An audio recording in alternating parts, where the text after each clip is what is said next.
Você veio aqui essa noite. Aleluia! Que bom ter você aqui nessa noite, querido. Nós vamos falar hoje, querido, acerca de um tema que tem muito mexido com a igreja na atualidade. E Deus tem muito falado ao meu coração acerca desse tema, que é vivendo pela a palavra de Deus. Eu queria que você abrisse a sua Bíblia na Epístola de Tiago, capítulo 1, a partir do versículo 18. Epístola de Tiago, carta de Tiago, no capítulo 1, a partir do verso 18. Aqueles que forem assim encontrando vão se levantando em reverência à palavra do Senhor. De Pobreiro Nilson já colocou ali, né? Amém.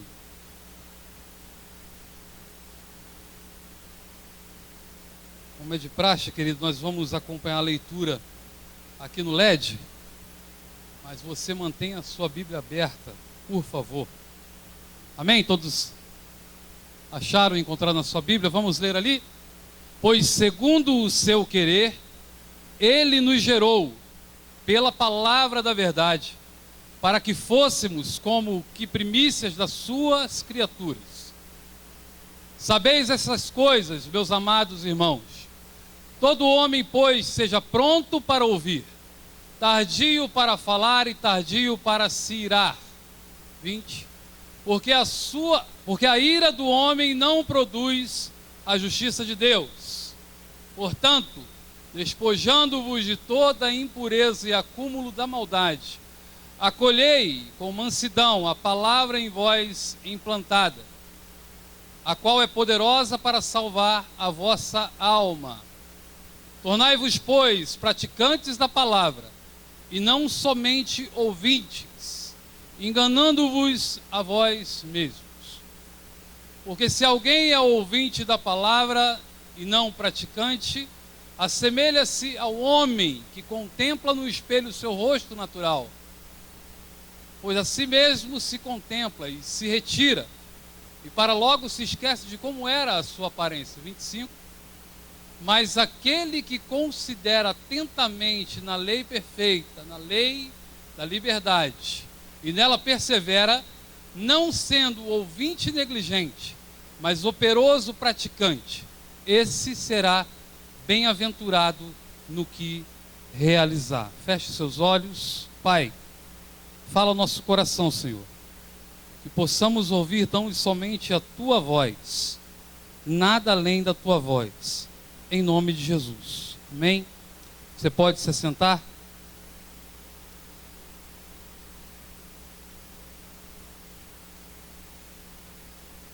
Queridos, Tiago foi o autor dessa epístola. Tiago, o irmão de Jesus.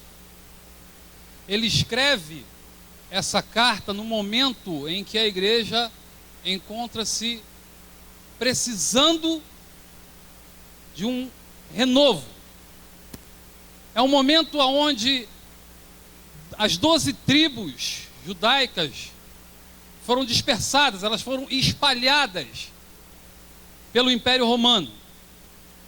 E aí ele precisava renovar esse povo. Esse povo estava completamente perdido, porque estavam passando por dois momentos terríveis. O primeiro momento, eles estavam sendo perseguidos pelos próprios irmãos judeus, porque essas 12 tribos, elas haviam sido convertidas ao cristianismo. Portanto, os judaizantes não estavam querendo fazer parte desse mesmo grupo. Portanto, essas 12 tribos, elas foram dispersadas, espalhadas. E aí Tiago escreve para poder animá-los novamente, porque eles estavam passando por esses problemas de perseguição. E um segundo problema, eles não tinham mais emprego, não tinham mais moradia, estavam passando por um período de doença. E Tiago escreve, a partir do versículo 1, desse primeiro capítulo, nós já identificamos o objetivo de toda essa carta. Primeiro, ele vai falar sobre essas circunstâncias que são transitórias. E todo o povo de Deus, ele passa por essas circunstâncias transitórias. Mas no final, nós vamos ver que no final sempre há o nosso Deus conosco em todas as áreas, em todas as situações e em todos os momentos. E em todas essas perseguições, todas essas lutas, tenha certeza, sairemos vitoriosos. Amém? Que você possa já de início, nesse iniciar dessa mensagem, entender, querido, que não é apenas aquilo que lemos, mas aquilo que praticamos é que produz um fruto favorável a Deus. Por que eu estou dizendo isso? Porque o versículo 22, ele já vai nos ensinar que não é apenas aquilo que ouvimos, aquilo que entendemos, que vai resultar, ou seja, que vai nos trazer algum resultado para o reino de Deus, e sim a prática daquilo que ouvimos. Existem alguns textos que eu queria apresentar juntamente com esse texto inicial, para corroborar juntamente com essa mensagem. E um deles, nós já falamos aqui, Mateus, no capítulo 25, a partir do versículo 33. Nós vamos falar, o evangelista Mateus vai falar sobre a diferença entre a prática e a teoria. Pastor Rivelino já pregou alguns domingos atrás aqui sobre a parábola das 10 virgens. Continuando nessa mensagem surge a parábola dos talentos. E posterior a isso vem a última parte dessa linha escatológica desse texto, que fala sobre a separação das ovelhas e dos bodes. A partir do versículo 33, nós vemos Jesus fazendo essa separação das ovelhas e dos bodes. Ele fala especificamente para as ovelhas: vinde benditos de meu Pai, e entrai no reino que pertence a vocês. Por quê? Um certo dia, eu tive fome, e vocês me deram de comer. Eu tive sede, e vocês me deram de beber. Eu me encontrava doente, e vocês foram me visitar. Eu estava preso, e vocês também foram me ver. E de repente, queridos, as ovelhas, perplexas, elas perguntam, viram para o pai e perguntam: Senhor, quando foi que nós fizemos isso? Quando foi que te vimos nu e te vestimos? Te vimos doente e fomos visitá-lo? Quando foi que o Senhor estava com sede e lhe demos o que beber? Jesus vira para eles e fala: meus filhos, toda vez que vocês fizeram a um dos meus pequeninos, vocês estão fazendo a mim. Vocês fizeram a mim. Essa é a parte prática. Por isso que eu coloquei bem frisado ali abaixo, vivendo a palavra de Deus, teoria versus prática. Não que a teoria seja algo ruim, não, de forma alguma. Mas a teoria, ela se torna forte, se torna boa, quando nós colocamos ela em prática. Eu tenho certeza que Deus deve estar falando ao seu coração sobre alguma coisa a respeito de teoria. O que eu tenho feito, por exemplo, para o reino de Deus. Queridos, em muitos momentos, nós paramos para fazer uma breve reflexão e nos perguntamos o que estamos fazendo para o crescimento da obra do Senhor. Participamos de cultos domingo, participamos de cultos na quarta-feira, participamos da escola bíblica dominical, onde há o ensinamento, e aí vem a definição de teoria no contexto que nós estamos trabalhando nessa noite. Teoria é tudo aquilo que aprendemos, tudo aquilo que somos ensinados, tudo aquilo que a revelação bíblica, a palavra de Deus, nos mostra em suas entrelinhas. Isso é teórico. Nós passamos muitos anos vindo à igreja, e o Senhor vai falar para você nessa noite: basta. Chegou a hora de você se levantar no reino de Deus, porque a obra, ela é imensa, ela é enorme, mas os trabalhadores ainda são poucos. E a palavra do Eterno vai nos falar: ainda estou procurando, o Senhor ainda procura trabalhadores para essa seara. Eu quero entender que você está disposto a ser daqueles que possivelmente amanhã vai chegar pastor Rivelino, ou então liga para ele: pastor Rivelino, o que eu posso fazer? O que eu posso fazer para ajudar? Pastora Ana, o que eu posso fazer para ajudar? Assim caminha o reino de Deus. Durante toda a história da igreja, o reino de Deus nunca retrocedeu. O reino de Deus sempre cresceu. Mas para, infelizmente, pessoas que vivem apenas a parte teórica da palavra de Deus, o reino de Deus, ele estagna, ele para por um tempo. Porque o Eterno quer que nós venhamos a trabalhar. O reino de Deus foi feito para ser construído dia após dia, degrau após degrau, tempo após tempo. Então, querido, para iniciarmos essa palavra e deixarmos bem claro, você não está aqui para ficar parado. Você está aqui para ser usado. Para ser usado. Usado no contexto do reino, não apenas da igreja, na comunidade cristã Bethesda, mas para o reino de Deus. O reino de Deus não se resume na igreja, instituição, na igreja, estrutura, mas o reino de Deus, ele se resume na igreja orgânica, no organismo vivo, que sou eu e é você. Jesus vai falar que a igreja é o corpo, e o corpo dele mesmo, o corpo de Cristo. E o corpo é feito de muitos membros, e cada membro tem a sua função. Você já procurou saber qual é a sua função dentro do corpo de Cristo? Você já procurou saber, querido? Eu tenho certeza que você tem uma função nesse corpo, mas por muito tempo viver teoricamente você está parado, os seus olhos estão fechados, mas hoje é noite de você abrir os seus olhos. Hoje é noite das escamas, assim como foi com Paulo na casa de Ananias, aonde as escamas dos seus olhos foram tiradas por uma ordem do Eterno. E nessa noite, em nome de Jesus, você vai sair daqui sem as escamas nos olhos. Você vai sair daqui sem as suas escamas nos olhos. E a partir desse momento você vai começar a trabalhar. Mas não é trabalhar porque o pastor está falando.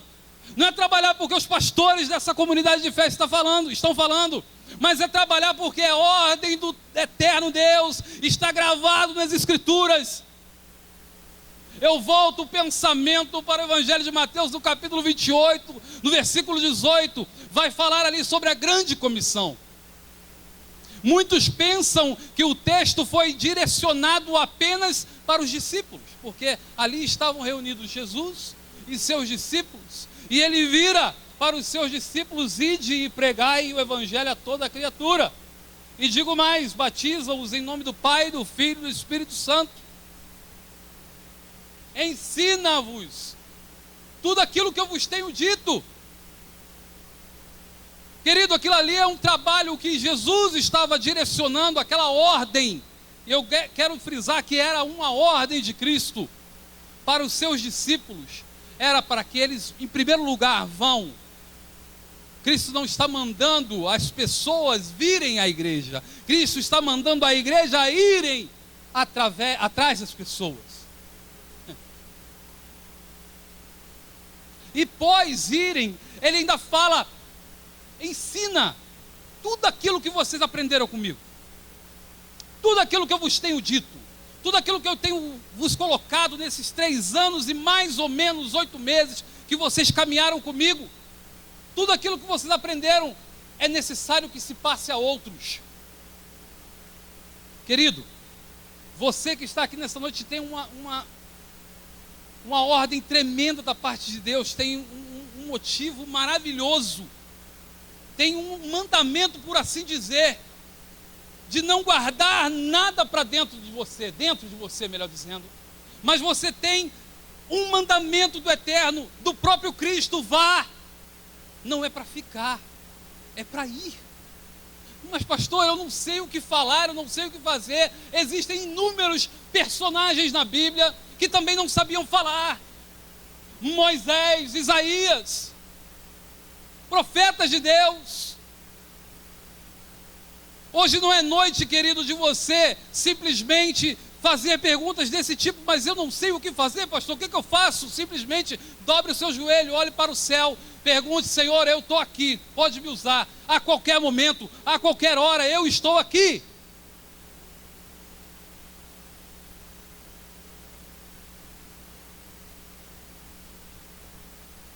Existem outras maneiras que o Senhor usa para nos mostrar o que Ele quer de nós.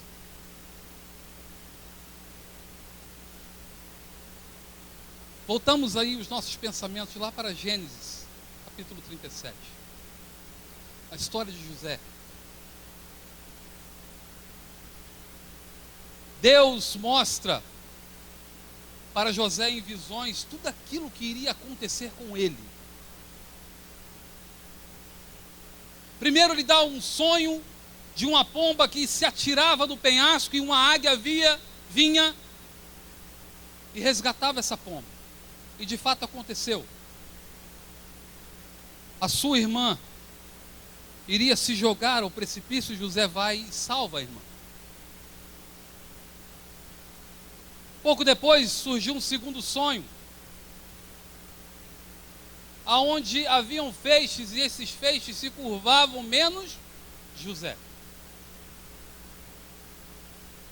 E depois veio um terceiro sonho, aonde José se encontrava num lugar que parecia o espaço sideral.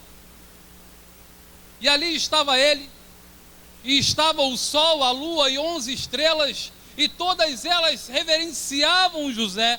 E esse sonho não foi José que interpretou, foi o próprio pai Jacó. E aí ele mesmo interpreta e fala: esses somos nós? Você acha que você tem esse poder todo? Mas que audácia é essa de você julgar que todos nós, inclusive eu, seu pai, me curvarei a você? Deus trabalha, queridos, de formas diferentes para um e para outro. Com José, a parte, entre aspas, teórica foram os sonhos. E ele mostrou para José, para que ele pudesse descansar e permanecer em obediência, porque a prática iria acontecer. E pouco tempo depois, a prática aconteceu. José se torna o segundo homem mais importante do Egito, o governador do Egito. Depois de muitas lutas, depois de ter sido vendido por sua própria família como escravo, depois de ter sido acusado de ter abusado da esposa de Potifar, depois de ter sido preso, ele perseverou, ele continuou crendo que aquele sonho que o próprio Deus deu para ele iria se realizar. Eu não sei que tipo de sonho o Senhor tem dado para você, querido. Eu não sei que tipo de coisa que o Senhor tem revelado ao seu coração. Mas saiba de uma coisa, querido: não fique apenas na teoria. Aprenda que a prática, assim, a manutenção daquilo que você lê, vai fazer com que esse sonho se torne realidade.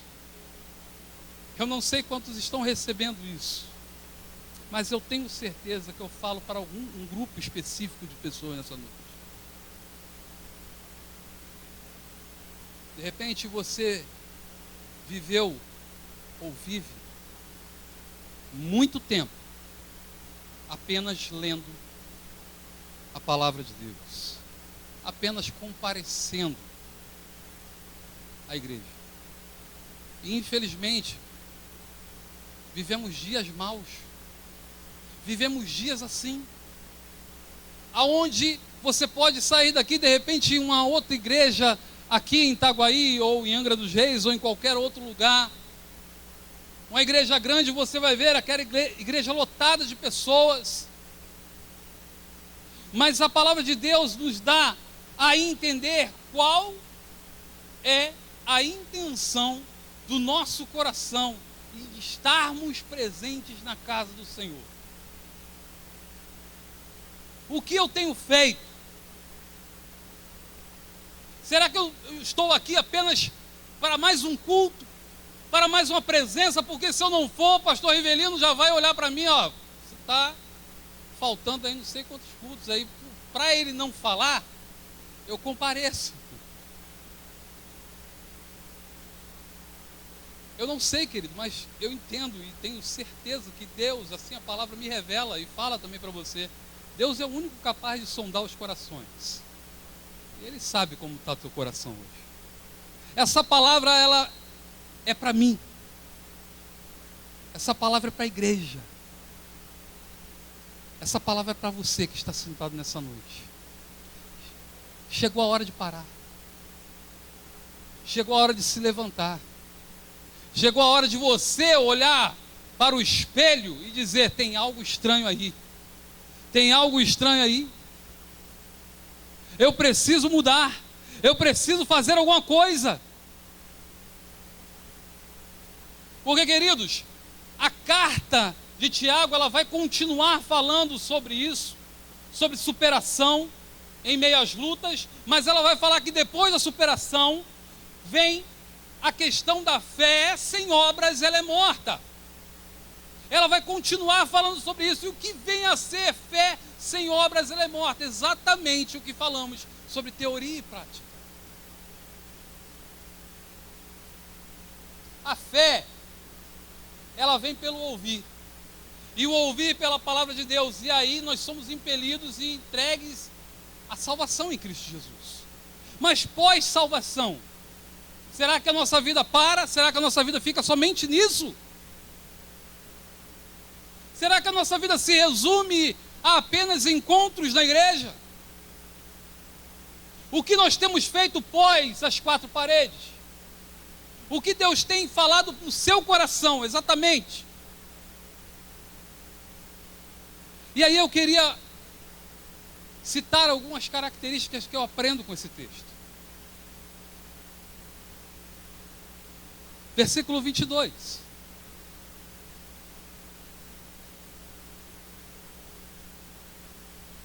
Na minha versão diz assim: tornai-vos, pois, praticantes da palavra, e não somente ouvintes, enganando-vos a vós mesmos. O que eu posso aprender com isso aqui? Para vivermos pela palavra, é preciso praticá-la. O próprio texto vai nos revelar isso. Você, ao ler o texto, esse versículo 22, ele vai te falar, ele vai te responder. Eu não posso ser apenas um ouvinte aqui de domingo. As palavras realmente são tremendas, as mensagens direto do trono do Altíssimo para o nosso coração. Eu venho, recebo, folheio, escrevo, aprendo, mas o Senhor quer mais de você. O Senhor está te pedindo que tudo aquilo que você ouve, tudo aquilo que você aprende em todos os cultos públicos aqui na comunidade cristã Betesda, das quartas-feiras, EBD, nossos alunos ali no seminário também recebem palavras poderosas através de ensinamentos de cada matéria. Você não pode parar em apenas ouvir, em apenas escrever, em apenas anotar. O Senhor está te pedindo: pratique tudo aquilo que você tem aprendido. Querido, é um fato, é uma verdade. Aquilo que eu leio salta aqui aos meus olhos. O que Deus quer falar, primeiramente para mim, porque corta dentro de mim essa palavra. Em muitos momentos, nós passamos como verdadeiramente esse texto fala conosco. Vivemos esse tempo. Queremos apenas estar sentado, é bom, é bom. O ar-condicionado está aqui ligado, que maravilha, que bênção. Estamos sentados aqui nessa cadeira confortável. Mas Deus nos chama para mais, querido. Deus nos chama para mais. Passamos a semana aí, a campanha Efatá, aonde recebemos palavras do céu, palavras de confronto também, palavras que nos sacudiram no nosso interior. Mas será que colocamos aquilo que absorvemos em prática? É isso que o Senhor está pedindo para nós. E o versículo 23, ele vai traçar uma figura de linguagem muito interessante. Versículo 23, pode acompanhar na sua Bíblia ou no LED. Ele está dando uma explicação. Tiago dá uma explicação no texto. Por que você não deve ser apenas ouvinte? Porque aquele que é apenas ouvinte da palavra e não praticante, ele se assemelha, ele é igual a um homem que contempla num espelho o seu rosto natural. E aqui me chama a atenção, o rosto natural. Nesse tempo aqui, queridos, não existia o espelho como nós temos hoje, que é produzido através de areia. Naquele tempo, os espelhos eram peças de ouro, peças de prata, peças de bronze polidas. E por que nos chama a atenção esse natural, rosto natural? Porque quando você olha para uma peça de bronze polida, você não consegue ver o seu rosto completamente perfeito. O seu rosto ele vai estar meio torto, meio embaçado, porque não é uma peça totalmente reflexiva. Ela não vai mostrar perfeitamente aquilo que você é. E existem pessoas que, por estarem estagnadas, por viverem apenas engordando daquilo que ouvem, elas deixam a si mesmas. Elas não pegam um pano para poder limpar e polir mais, para enxergar melhor aquilo que está sendo refletido. E o autor, Tiago, ele vai falar, porque se ele não fizer isso, se ele não limpar, logo assim que ele deixa de olhar o seu reflexo, ele vai esquecer como é a sua aparência, porque a sua aparência não está completamente refletida, e ele, por se acostumar, por não praticar a limpeza do seu produto de reflexão, no caso o bronze ou a prata, ele não consegue se ver perfeitamente. O que eu quero dizer com isso é exatamente o que o texto está me falando, queridos. Se nós não praticarmos a palavra do Senhor, em muitos momentos da nossa vida, nós nos encontraremos estagnados, nós não cresceremos mais um nível espiritual, nós não alcançaremos mais uma escada de crescimento, porque simplesmente não queremos. Simplesmente nós não queremos ouvir, simplesmente nós não queremos colocar em prática. Eu gosto muito de uma citação, puxão de orelha. O pastor Rivelino gosta de sempre lembrar os irmãos sobre a EBD. Os pastores, pastora, se esmeram em fazer um bom estudo, né, para apresentar, para ensinar, para poder trazer a você, à luz das Santas Escrituras, a verdade revelada em algumas linhas dos seus ensinos. E às vezes as pessoas não comparecem, não vêm à escola bíblica dominical para receber de fato, de verdade, esse ensinamento. Sabe por quê, queridos? Porque a palavra ela é como uma espada cortante. A palavra ela é como um espelho que revela realmente a nossa naturalidade. A palavra ela revela onde nós estamos errando, aonde nós estamos pecando, aonde nós precisamos consertar. E eu tenho certeza que hoje é noite de conserto. Eu tenho certeza que hoje é noite de você parar por alguns segundos e analisar dentro desse texto e pensar consigo mesmo: está na hora de eu fazer alguma coisa. Está na hora de eu cooperar. Querido, você não está cooperando com os pastores da igreja, não. Você está cooperando com a obra do Senhor. O dono da obra é o eterno. Não fiquemos pensando que estamos, entre aspas, vacilando com os pastores. Não. Nós estamos errando diretamente com o Pai. E aí o negócio pega mais ainda.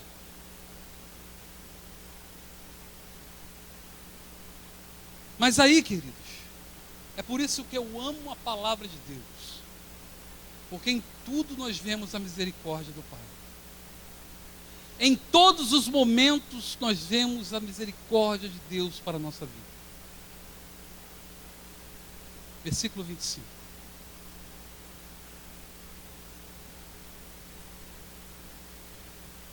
Mas aquele que considera atentamente na lei perfeita, ou seja, na palavra de Deus, na lei da liberdade, e nela persevera, não sendo ouvinte negligente, mas operoso praticante, ou seja, fiel praticante, esse será bem-aventurado em tudo que fizer. Há uma promessa de Deus para mim e para você nessa noite. Porque o Senhor, Ele nos chama a atenção, mas Ele também vai nos dar a receita para que nós possamos viver as promessas dEle em nossa vida. Porque se você verdadeiramente ser uma pessoa, um irmão, uma irmã, que observa atentamente a lei de Deus, a palavra de Deus, que você verdadeiramente persevera, é um fiel praticante dessa palavra, tem promessa para você. Você entendeu? Tem promessa para você. Nos acostumamos, querido, nos acostumamos a pensar que Deus, Ele é sempre bom. E na maioria das vezes, sim, Deus é sempre bom. Só que sempre há um porém de Deus para nós. Deus, Ele quer que nós sigamos aquilo que Ele projetou para cada um de nós.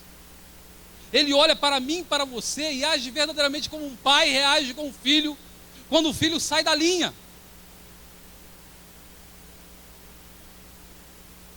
O Senhor, Ele quer que nós sigamos por essa linha de prática, essa linha de ensinamento, e uma vez ensinado, pratique. Porque tem promessa para você. Agora Deus, Ele não vai agir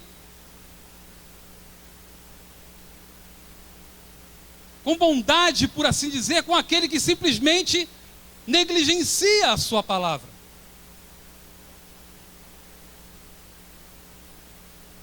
Mas eu louvo a Deus, eu dou graças ao meu Deus, porque nessa noite, nesse lugar, na comunidade cristã Betesda, aqui em Itaguaí, só existe operosos praticantes da palavra de Deus. Eu creio nisso, amém? Eu quero crer que você está aqui nessa noite, não apenas por estar.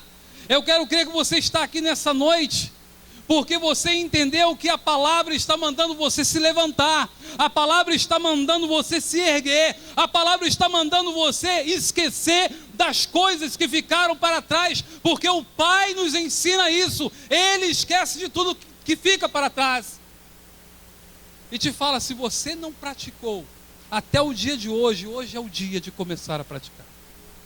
Hoje é o dia, querido. Hoje é o dia de você se levantar. Hoje é o dia de você se erguer e dizer: Senhor, eis-me aqui.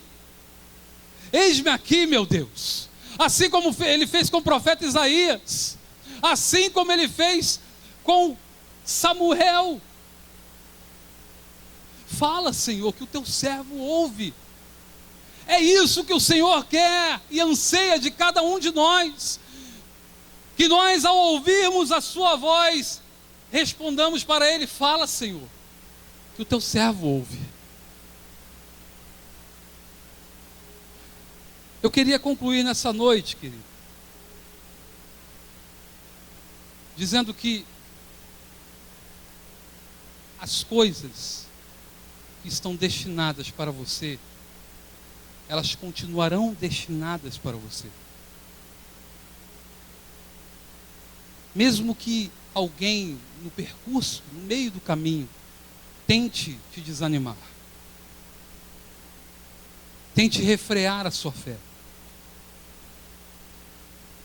mas a palavra de Deus vai falar-nos hoje: vivamos pela sua palavra, e tão somente pela sua palavra. Porque é isso que o Senhor quer. Obreiros, servos, pessoas que se levantem. Porque a obra, queridos, ela está aí. E ela é muito grande. Ela precisa de praticantes. Feche os seus olhos. Se coloque de pé nessa hora. Eu queria fazer um momento com você.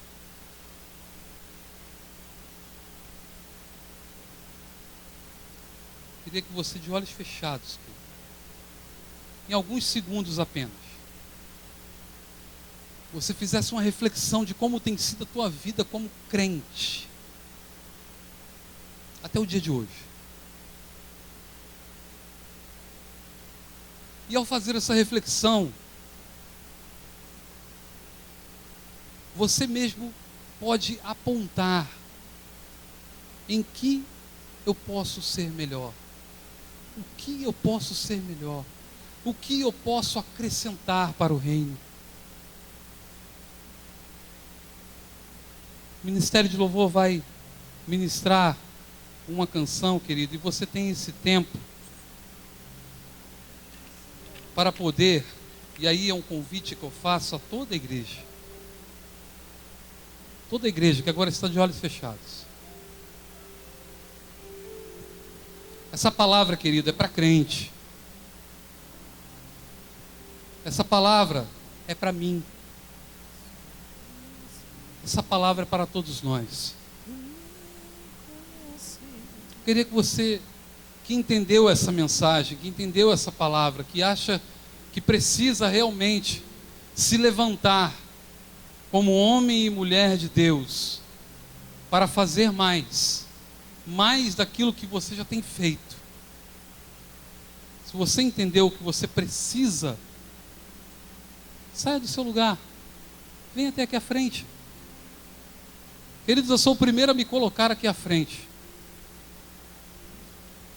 como uma pessoa que precisa melhorar, Senhor, como uma pessoa que precisa praticar mais. E me conhece. Não é vergonha nenhuma aqui, muito pelo O contrário, meu coração. é digno reconhecer. Precisa praticar Transforma-me mais. conforme a tua palavra. Precisa ser aquilo que a palavra diz que você é. E enche-me até que em mim se Aleluia. ache só a ti. E então Vai saindo do seu lugar, igreja. usa-me. Vem aqui à frente, vem, pode vir, não fica com vergonha não. Todos nós precisamos de oração. Usa-me. Aleluia. Como um farol que brilha à noite, como abrigo no deserto, como flecha que acerta o alvo. Eu quero ser usado da maneira que te agrade, ó Deus, em qualquer hora e em qualquer lugar.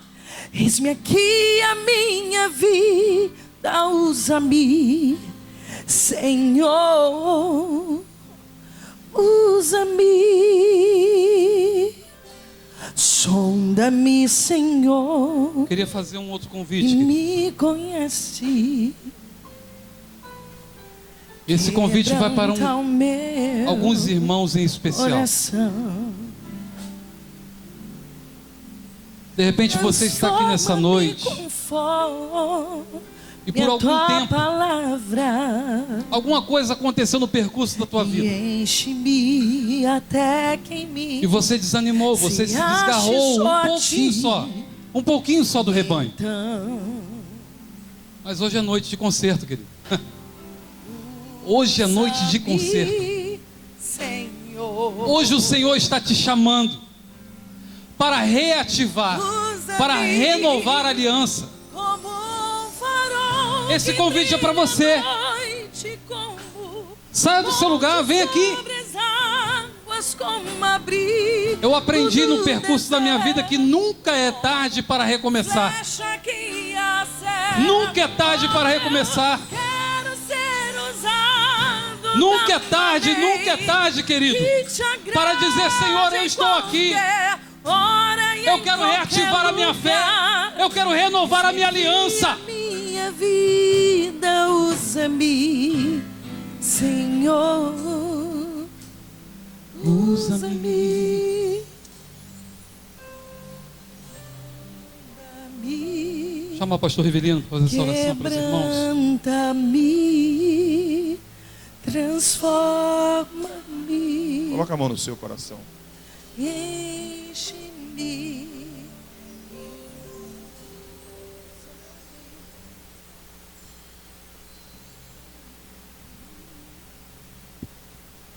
Senhor Jesus, eis aqui teu filho, tua filha. Eis aqui aqueles que ouviram a tua palavra.